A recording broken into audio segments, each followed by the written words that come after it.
Nos vamos a ir comenzando, 6 en punto. Bien, básicamente quiero comentar cómo ha ido el año 2023 con nuestras estrategias del área de inversores y cuáles las que creo que son las que más interesantes para invertir y las que yo voy a utilizar para invertir y también cómo vemos el futuro del 2024.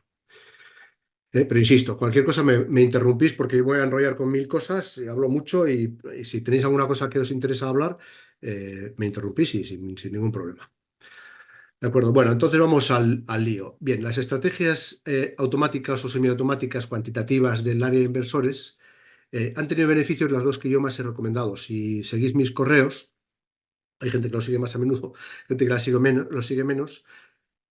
Hace meses que estoy invirtiendo yo casi todo mi capital y recomiendo seguir más e invertir más en estas dos estrategias que tengo en pantalla, la estrategia Smart Beta y la estrategia de superfondos, que han ganado un 10% la primera y un 8,3% la segunda.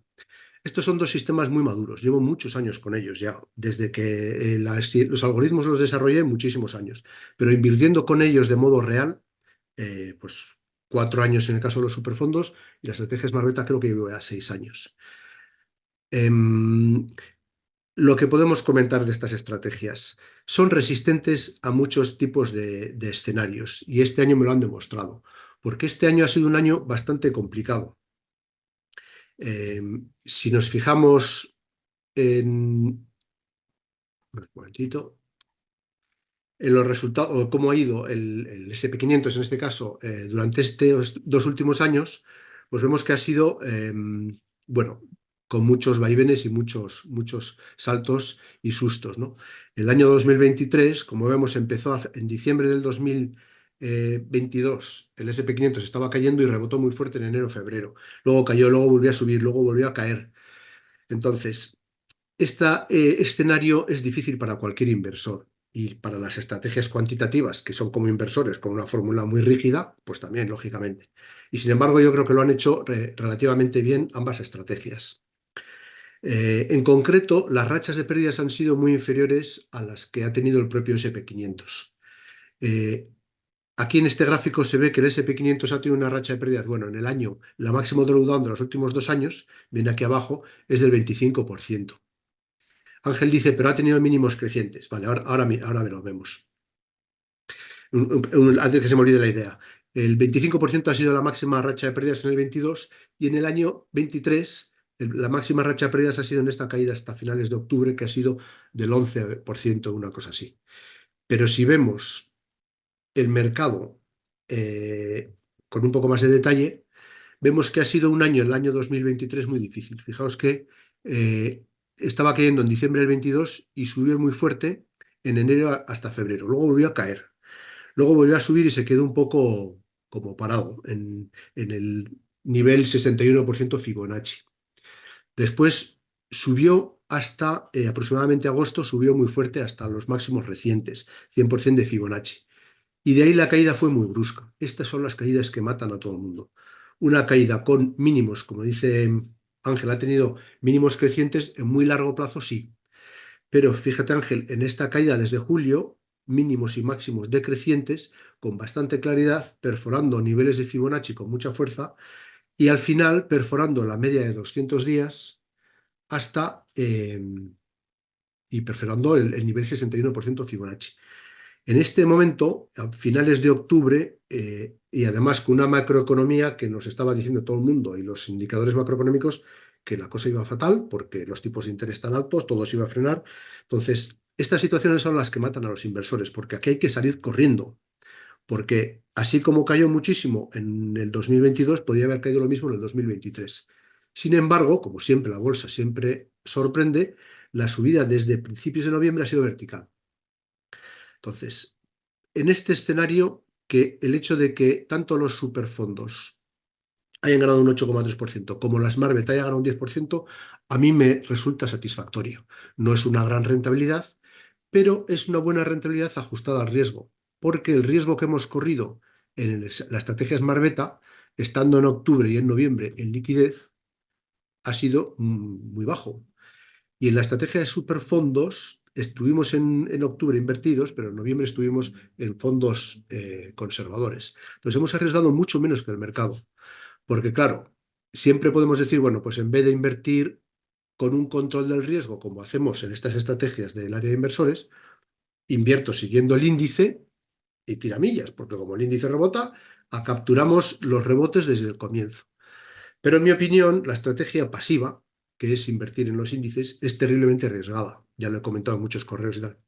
Porque básicamente nunca sabes cuándo una corrección fuerte se convierte en una crisis muy importante. Entonces yo prefiero personalmente ganar un poco menos, pero tener una estrategia anti-crash que llamo yo, ¿no? Entonces en ese sentido estoy contento con los fondos y estoy contento con el sistema Smart Beta. El sistema Smart Beta además lo he retocado un poco. Y el histórico que tengo real, que no lo he cambiado lógicamente, del Smart Beta, eh, ahora creo que será mejor que en el histórico, porque lo he retocado, lo he hecho un poco más fino a la hora de detectar las crisis. Por tanto, en conclusión, estoy relativamente contento con estas dos inversiones, que yo además estoy en la mayor parte de mis ahorros, porque como sabéis y lo comento siempre, yo invierto en mis ahorros de toda la vida en estas estrategias. Por tanto, las vigilo muchísimo y siempre estoy testeándolas y tal. Y la mayor parte del dinero lo he invertido en estas dos estrategias. Vale.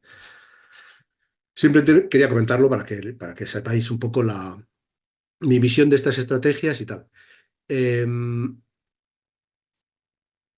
Además, el SP500 es un poco engaño porque la bolsa no es el SP500. Como sabéis, el SP500 hoy día es muy dependiente de los siete magníficos, que son Nvidia, Apple, Microsoft, Tesla, Amazon, eh, no sé, los siete más grandes, me dejo alguno, pero bueno, los siete más grandes que tienen una enorme capitalización y están muy alcistas porque son tecnológicas, y entonces tiran muy fuerte el SP500 hacia arriba, que prácticamente hay gente que lo llama el SP7 porque el SP493 ha ido mucho peor.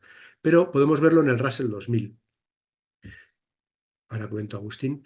El Russell 2000 es mucho más real, mucho más parecido a lo que es la bolsa americana en este caso, ¿no?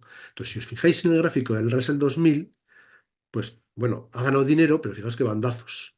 Entonces, subió mucho después de la caída de diciembre, subió mucho en enero, bajó hasta marzo otra vez a niveles de diciembre, estuvo lateral mucho tiempo, subió hasta verano y en verano cayó con mucha fuerza. Y fijaos que a finales de noviembre el Russell 2000, más parecido a la bolsa real que el SP500, estaba en pérdidas en el año 23. Y se ha recuperado, ya ha ganado algo de dinero, menos que el SP500, pero en un rebote extraordinario. Por tanto, realmente creo que ha sido un año difícil. El resultado final siempre oculta muchas cosas. Dice Agustín, bueno, pasamos de miedo a euforia en muy poco tiempo, por eso es difícil captar la figura de vuelta en V.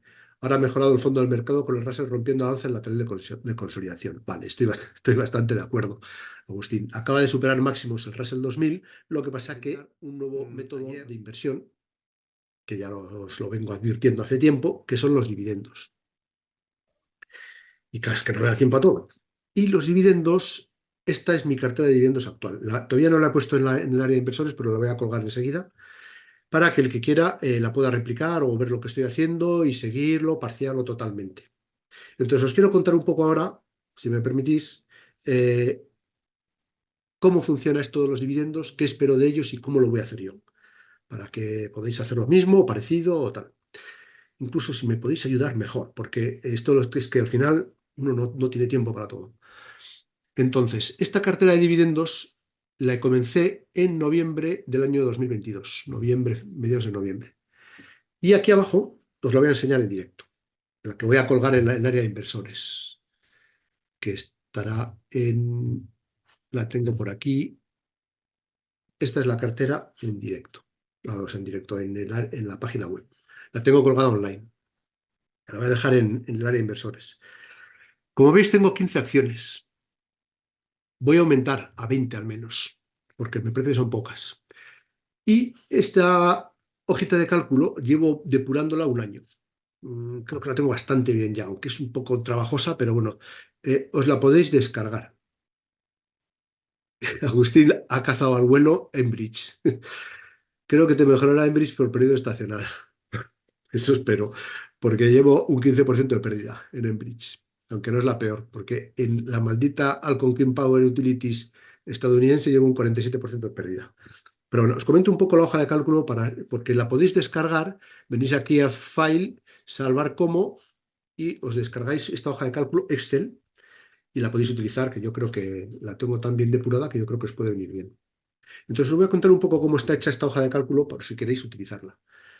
Bueno, por un lado he comprado 15 acciones que son 5 europeas, que son estas que están de este color, una de UK, en esta columna país viene una de United Kingdom, otra de Alemania, otra sueca, otra de Alemania y otra francesa.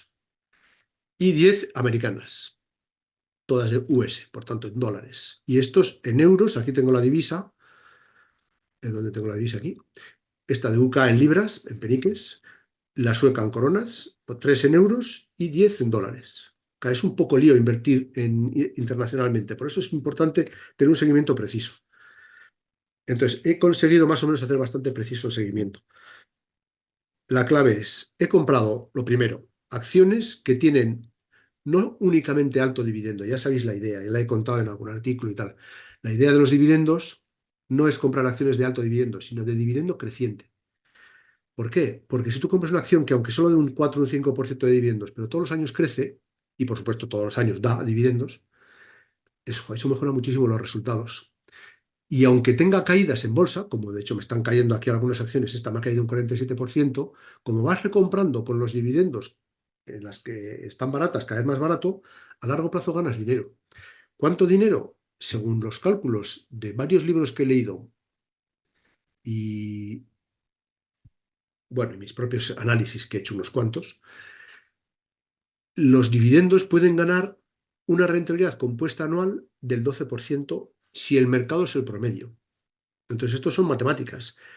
En un mercado alcista promedio, un mercado normal, gana un 7% al año, anual, con muchos vaivenes, lógicamente, hay caídas muy fuertes, subidas muy fuertes.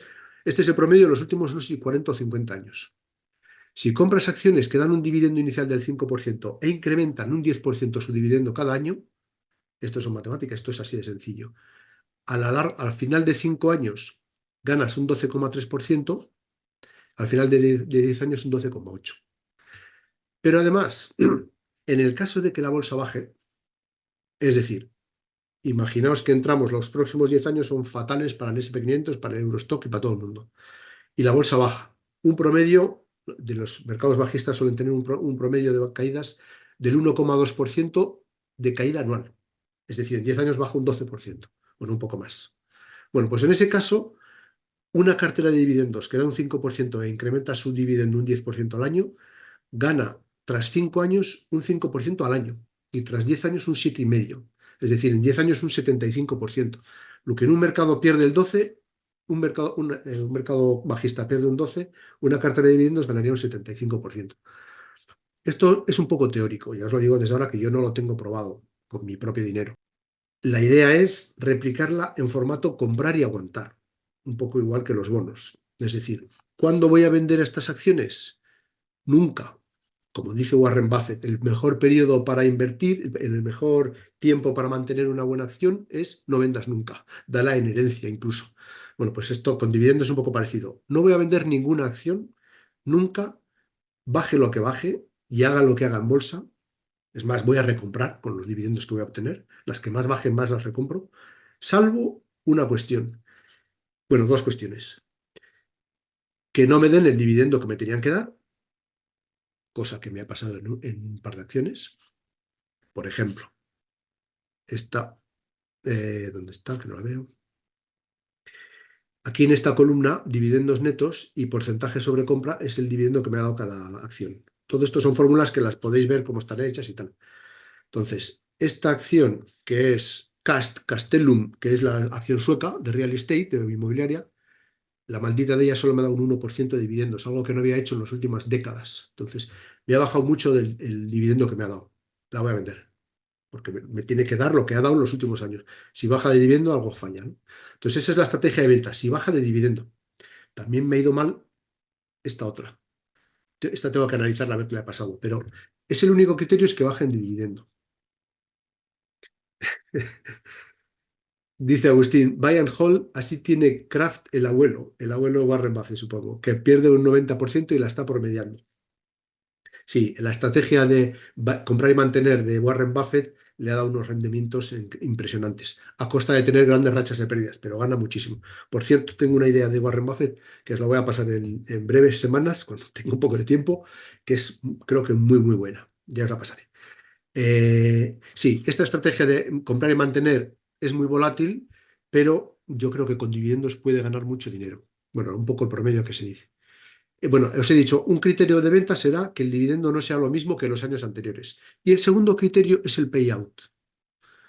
No me vale, ya sabéis lo que es el payout, lo he puesto aquí en un comentario, en plan formativo. Son los dividendos repartidos por cada acción. Parte de los beneficios que se destinan al dividendo. Si se dice, teóricamente, que si una acción, una empresa, da más del 60% de sus beneficios en formato dividendo, regala a sus accionistas más del 60% de sus beneficios, no puede reinvertir en su propio negocio y no puede crecer y eso es malo para la empresa. Entonces, un criterio para que no comprar acciones que ahora dan mucho dividendo, pero en el futuro van a ir mal porque no reinvierten, es que el payout no sea mayor de 60. Entonces, tengo varias que tengo que vigilarlas y si el payout se mantiene alto, esto hay que verlo con calma. Aquí hay movimientos muy calmados. Si el payout se mantiene alto, lo sustituiré. Entonces tengo ilusión con esta estrategia de esta cartera de dividendos, pero en formato comprar y olvidar, salvo eso, payout muy alto o salvo dividendos bajistas. Quiero comprar más acciones, no solo 15, por lo menos 20, y lo iré haciendo poco a poco y voy a contaros esto en el área de inversores para el que quiera replicarla. Creo que es una gran manera de invertir. Todavía no lo sé fijo porque no voy ganando, o bueno, voy ganando pero muy poco. Eh, Gano más con los fondos, pero vamos, gano más con los sistemas, con los otros sistemas, pero bueno, tengo ganas de probar. Otra cosa, por si la queréis echar un vistazo, cuando pincháis en estos numeritos aquí a la izquierda, el 2, se abren estas líneas y veis dónde estoy reinvirtiendo. Veis que dónde estoy recomprando. Por ejemplo, Enbridge, recompré en octubre del 23 una acción y he ganado con ella un 5%. Entonces, esta, una de las ventajas, grandes ventajas de los dividendos es que recompras con los dividendos más barato. Pero esta cartera para mí es un work in progress. Esto es un sistema que estoy estudiando y comprobando, pero todavía tengo que ver exactamente cómo hacerlo. Aunque llevo ya año y pico, entonces en concreto el tema de las recompras lo estoy probando, pero no lo tenía que haber hecho porque claro, es que tengo poco dinero invertido, solo tengo 10.000 euros. Entonces, claro, el problema de las recompras es que como compro muy poquito, las comisiones me machacan. Entonces, las comisiones de hecho me han restado 0,5%. Entonces, he hecho muchas recompras este año. En los próximos meses haré menos recompras, básicamente para mejorar las comisiones. Vale, entonces un poco para que sepáis cómo lo estoy haciendo. Bueno, este va a ser un nuevo sistema con el cual voy a probar solo este dinero, no más, de momento, y el que quiera seguirlo, pues llevo ya un buen rato. Em, Vamos a ver un poco cómo está el mercado para 2024, o cómo veo yo el mercado para 2024. Dice Ángel, este sistema hay que verlo despacio. El sistema de dividendos sí. He leído varios libros sobre el tema. No tengo una experiencia muy larga sobre dividendos. Y este año ya os digo que no me he ido muy allá. Pero mucha gente lo... no sé, es un poco ya cuestión de gustos. Es que a mí me gusta la idea de invertir carteras a largo plazo que me den dividendos siempre y cuando sean dividendos crecientes. No sé, es una idea que me atrae mucho. Yo creo que puede dar dinero. Y entonces, de momento solo invierto esos 10.000 euros que tengo ahí, pero ¿hay ETFs con empresas con dividendos? Sí. El ETF más interesante de empresas con dividendos es el que os he puesto aquí. A ver, que me estoy yendo al revés. Lo que pasa que es americano. Ah, creo que hay una versión europea.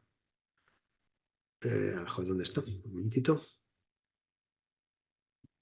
Este es el más interesante, Nobel. Nobel es el ETF de los aristócratas del dividendo. Los aristócratas del dividendo son precisamente la idea, una de las bases de mi cartera de dividendos. Son acciones que tienen a gala dar siempre dividendo, pase lo que pase en bolsa y pase lo que pase incluso con las propias empresas, y que tienen 30 años, 40 años, 50 años dando siempre, siempre, siempre dividendos. Los llaman los aristócratas. No tienen por qué ser las que más dividendo dan, porque hay veces que una acción da un dividendo un 10% y tal, pero luego deja de darlo. Estos son los que se mantienen. Entonces, como son muy seguidos en el mercado americano y son muy populares, hace años que hicieron este ETF Nobel que sigue esas empresas. Vale. Lo que pasa es que tampoco tiene una rentabilidad extraordinaria. Bueno, sí gana dinero a la larga, pero bueno, yo creo que se puede ganar más eligiendo tú las propias acciones, creo yo. Pero este Nobel, y hay una versión europea que no recuerdo su nombre, ya os lo pasaré. Bueno, creo que había una versión europea. Voy a seguir un poquito, me comentáis lo que queráis. Eh, un poco perspectivas, ya hemos visto, me interrumpís con cualquier cosa o duda que os surja, ¿eh? Pero vamos a ver un poco cómo veo yo el mercado y si coincido con vosotros o no. Bueno, las perspectivas del 2024, desde un punto de vista macroeconómico, no son buenas. Hay un indicador que lo sigo mucho, que lo suelo colgar en la brújula, famosa brújula que analizo todas las semanas y que para mí es clave, ¿no? Es el indicador del CFNI de la Chicago Fed, de la Reserva Federal de Chicago. Este es un indicador agregado adelantado muy complejo que calcula la Chicago desde hace 1000 años y que lleva un grado de acierto muy alto, es público además, lo podéis encontrar en la página de Chicago, lleva un grado de acierto muy alto en las últimas décadas, ¿no? Y es este indicador que es agregado adelantado, es decir, analiza múltiples cosas, incluyendo el empleo, incluyendo no sé, los tipos de interés, por supuesto, las reservas, los inventarios, bueno, mil cosas. Y calcula un índice que oscila y se dice que cuando este índice baja de -0,7 estamos en crisis. Entonces, aunque teóricamente este es un indicador adelantado, un leading index, en la práctica lo que hace es confirmar, yo creo, más que adelantarse, te confirma. Pero aún así, eso es bueno, te confirma las crisis. Entonces, lleva un track record de acertar las crisis del 100% en las últimas décadas, desde antes del 2000, del año 2000. ¿Cómo está ahora? Pues no ha llegado a -0,7. Por tanto, no estamos en crisis, cosa que por otra parte es bastante lógica. En Estados Unidos, ¿eh? No estamos en crisis, pero hay que vigilar este indicador porque a pesar de que sea adelantado, va a ser con un cierto retraso, al menos de un mes, nos va a decir cuando entramos en crisis. Y cuando entremos en crisis, la bolsa lo normal es que caiga. No siempre, pero lo normal es que caiga. Entonces, de momento no estamos para caer. No estamos en crisis, según este indicador. Pero ya sabéis que hay muchos indicadores. Eh, Otro indicador importante es el de la inversión de curva de tipos. Agustín, el gracioso es el índice del lápiz de labios. Si me lo recuerdas, me suena, ¿eh? Pero no me acuerdo. ¿Cuál era? Sí, creo que lo leí eso del índice del lápiz de labios. Venta de productos de lujo, de consumo. Puede ser. Hay tantas cosas en bolsa que uno no puede estar a todo, ¿no? Creo que me suena que es el de estética. Sí, que sería, yo creo que es como del consumo discrecional, ¿no? No sé, hay tantas cosas en indicadores que te vuelves un poco loco. Bueno, pero yo sigo los que tienen más histórico. Entonces, este de la Fed de Chicago yo creo que es muy importante. Muy importante también es el de la inversión de curva de tipos, que seguro que lo conocéis todos. Si no lo comento por si acaso, cuando los tipos al alza, perdón, los tipos a largo plazo dan más interés que los tipos a corto plazo, eh, se dice que lo estoy diciendo bien. No, cuando los tipos de corto plazo dan más interés que los tipos de largo plazo, se dice que no se tiene confianza en el largo plazo. Eso se invierte la curva de tipos porque la resta, que es lo que viene en este gráfico, la resta de tipos de interés a 10 años menos tipo de interés a 3 meses de corto plazo se hace negativa. Eso se dice que es inversión de curva de tipos. Cuando eso sucede, y sucede de vez en cuando en la historia, en Estados Unidos, como siempre, se predice una recesión. Entonces, en las últimas décadas ha funcionado siempre. En el año 2000, en la crisis del 2000, después de que se invirtiera, entonces lo que suele suceder con la inversión de curva de tipos es que después de que se vuelve a poner normal, se desinvierte, es decir, esta resta supera al cero, es cuando llegan las crisis, que es cuando se confirma que que los tipos de interés empiezan a bajar, que es lo que puede pasar ahora. Entonces, en el año 2000 funcionó, después del 2002 la crisis llegó claramente, en el año 2008 también, El 2020 fue un poco especial, hubo una inversión de curva de tipos muy cortita, pero en la crisis del 2020 con el COVID fue muy rara. Y actualmente está invertidísima la curva de tipos. Entonces, esto quiere decir que cuando se desinvierta la curva de tipos, llegará la crisis. ¿Y cuándo se desinvertirá? Pues en teoría, cuando los tipos de interés empiecen a bajar, más o menos, con meses para arriba para abajo. Es decir, esto tiene muy mala pinta. Si se desinvierte la curva de tipos, meses más tarde caerá la crisis. El problema de estos gráficos es que el timing es horroroso. O sea, es decir, la precisión es muy mala.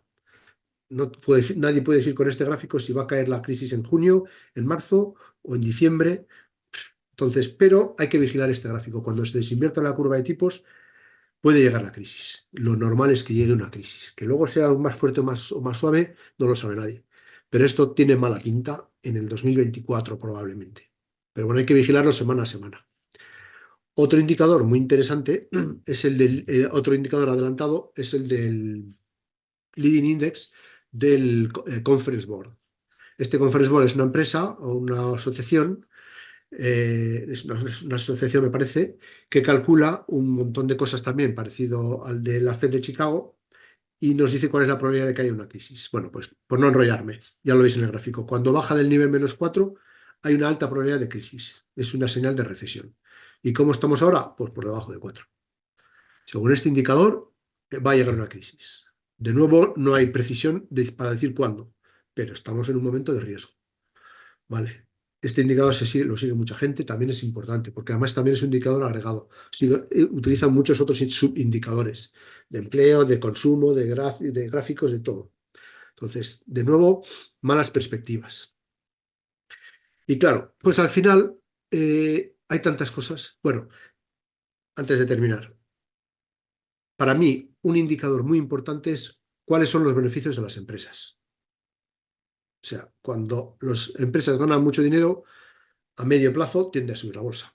Que cada vez que hay publicación de resultados hay sorpresas positivas y la bolsa sube. Para mí eso es claro. Y cuando hay malos resultados, pues hay sorpresas negativas, hay correcciones, la bolsa baja. Entonces, eso está bastante comprobado. Este gráfico típico que he sacado, en donde la línea, creo que es la línea azul, pero lo tengo por aquí apuntado. La línea azul es el SP500 y la línea anaranjada son los beneficios por acción, earnings per share. Entonces, desde el año 2000, cuando los beneficios por acción, la línea anaranjada sube el SP500 y cuando baja, baja el SP500. No de una manera muy precisa, pero sí hay una correlación. En el 2000 lo sucedió, en el 2008 también. ¿Y cómo estamos ahora? Pues quitando el lío del COVID, que los beneficios de las empresas cayeron mucho, luego rebotaron súper fuerte, luego volvieron a caer. Está un poco liado por el tema del COVID. Pero ahora mismo los beneficios por acción de momento están estancados, no están cayendo. Por tanto, no estamos en crisis porque las empresas, en América sobre todo, siguen ganando dinero. Eso es importante. Entonces, mientras sigan ganando dinero, no tiene por qué bajar la bolsa. Pero hay que vigilar esto. Cuando empiecen a bajar, lo normal es que bajen baje la bolsa. Vale. Dice Agustín, Lipstick Index, fundado por Leonard Lauder, heredero de Esther Lauder. Ah, sí. En 2022 se han vendido 23 millones de pintalabios frente a 14 millones en 2021, un 60% más. Por curiosidad, si lo queréis mirar. Pues mira, no sabía yo esto. El Lipstick Index. No te acostarás sin saber una cosa más. Gracias, Agustín, por la información.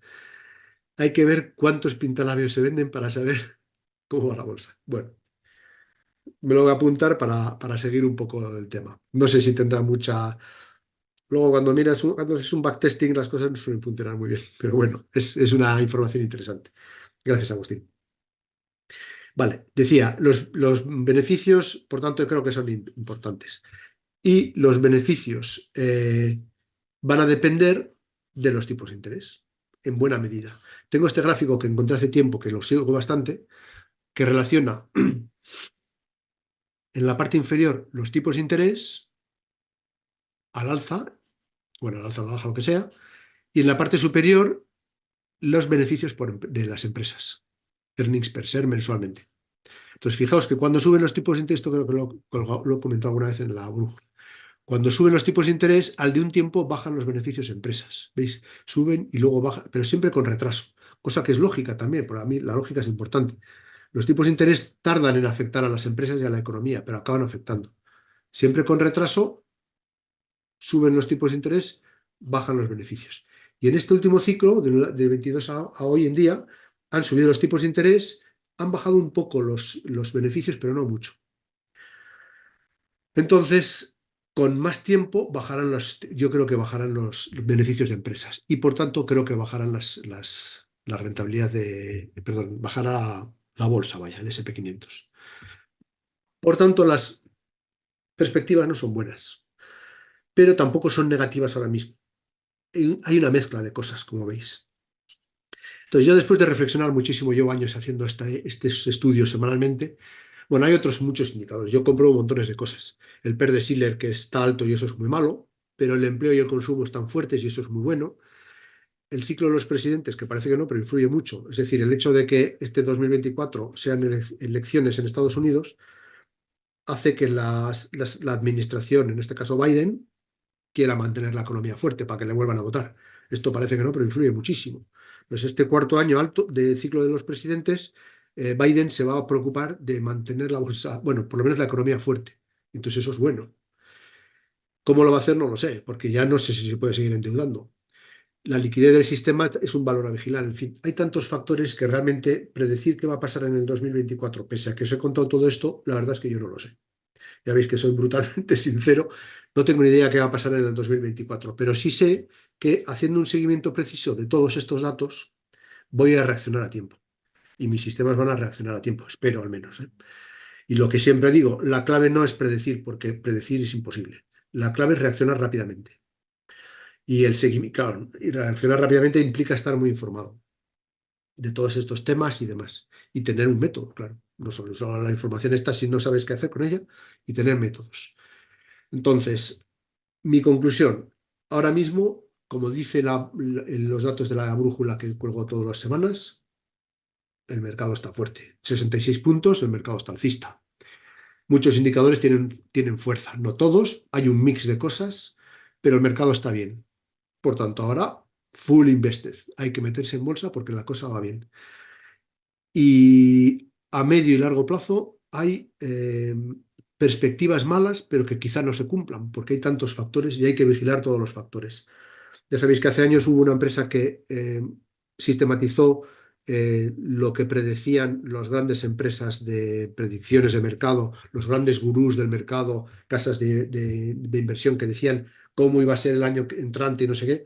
Hubo una empresa que intentó en Estados Unidos hace unos años, intentó sistematizar las predicciones de múltiples casas de inversión para utilizarlo como un indicador para saber cuándo sube y cuándo baja. Y anunció un año o 2 años más tarde que dejaba el proyecto porque todas las predicciones que hacían todas las casas de inversión, incluso las más famosas, eran completamente inútiles. No funcionaban nunca. O sea, tenían la misma capacidad predictiva que una moneda al aire. Y dejó ese proyecto y desde entonces. Entonces, así es la vida. No podemos saber el futuro con un año de antelación. Pero sí podemos ver qué va a pasar las próximas semanas o meses, creo yo. Y por tanto, pues ahora mismo estamos alcistas, vamos a seguir alcistas y si la cosa cambia, nos cambiaremos a bonos. Y esto es lo que yo, en mi opinión, mi humilde opinión, lo que os puedo decir. No sé si coincidiréis muchos conmigo o no. Bueno, en todo caso, si no tenéis nadie ninguna duda, creo que he comentado lo que quería decir y ya sabéis que me tenéis al alcance del correo electrónico. Cualquier problema con cualquier estrategia o cualquier duda que tengáis, me la decís sin ningún problema, ya que para eso estáis suscritos a la ley de inversores. Y bueno, nada, seguiremos en contacto. Gracias por vuestra atención y hasta luego.